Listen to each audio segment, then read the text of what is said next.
আওয়ামী লীগের বিভিন্ন জায়গায় আমরা ইতিমধ্যে দেখতে পাচ্ছি যে ঝুটিকা মিছিল তারা কিন্তু ইতিমধ্যে করতেছে। বিশেষ করে রাজধানীতে বিভিন্ন জায়গায় তারা অল্প সংখ্যক লোক নিয়ে হলেও বিভিন্ন জায়গায় ঝুটিকা মিছিল আমাদের চোখে পড়তেছে, অথবা বিভিন্ন মিডিয়াতে সেটি কিন্তু আসতেছে এবং কি সামাজিক যোগাযোগ মাধ্যমেও কিন্তু আমরা সেটি দেখতে পাচ্ছি।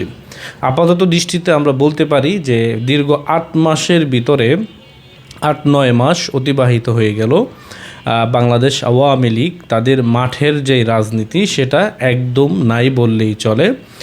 যদিও সেটি আপনার অনলাইনে তারা সীমাবদ্ধ রেখেছিল, কিন্তু কয়েকদিন যাবৎ দেখা যাচ্ছে কি যে ঢাকায় বিভিন্ন জায়গায় কিন্তু তারা বিভিন্ন ঝুটিকা মিছিল, যদিও সেগুলোকে আমরা ঝুটিকা মিছিল বলবো না, সেখানেও কিন্তু মোটামুটি অনেক ভালো পরিমাণ লোকই কিন্তু সেখানে হচ্ছে এবং কি অনেকে আপনার রিস্ক নিয়ে কিন্তু তারা সেই মিছিলগুলো করতেছে এবং কি তারা কিন্তু সেগুলোতে অংশগ্রহণ করতেছে।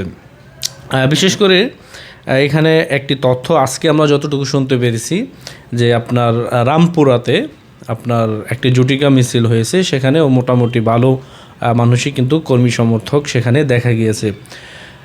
আমি মনে করি যে যেহেতু বাংলাদেশ আওয়ামী লীগের নিবন্ধন রয়েছে এদেশে, অবশ্যই এই দলটির একটি ঐতিহ্য রয়েছে বাংলাদেশে, কিন্তু দীর্ঘ 8-9 মাস এই দলটির কোনো অ্যাক্টিভিটিস বা কোনো বড় ধরনের কোনো শোডাউন আমরা কিন্তু এখনও পর্যন্ত মাঠে দেখতে পারিনি।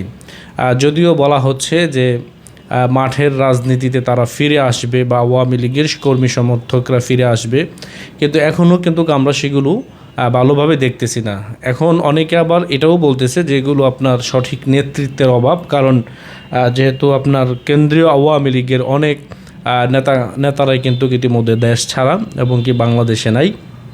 সেই ক্ষেত্রে আপনার আন্দোলন কিভাবে করবে বা রাজপথে নামতে গেলে যেমন আপনার সাপোর্টের প্রয়োজন রয়েছে, একটি দল চালাইতেও কিন্তু অনেক অর্থের প্রয়োজন রয়েছে। বাংলাদেশে আওয়ামী লীগ যেই দলটি, এটি অনেক বড় রাজনৈতিক দল হওয়া সত্ত্বেও দীর্ঘ 8-9 মাস এখনও পর্যন্ত বড় ধরনের কোনো শোডাউন রাজপথে কিন্তু দেখা যায়নি। কিন্তু অচিরেই বলা হচ্ছে যে বড় ধরনের আপনার শোডাউন নিয়ে কিন্তু রাজপথে নামার একটি চিন্তাভাবনা নাকি আওয়ামী লীগ করতেছে, বা শেখ হাসিনাকে বাংলাদেশে ফিরিয়ে আনার জন্য তৎপর রয়েছে বাংলাদেশ আওয়ামী লীগের নেতাকর্মীরা। কিন্তু আমার প্রশ্ন হচ্ছে যে এতদিন হয়ে গেল এত বড় একটা রাজনৈতিক দল, তাদের তো অনেক বড় বড় শোডাউন দেওয়ার কথা ছিল, এগুলো তারা দিতে পারতেছে না কেন?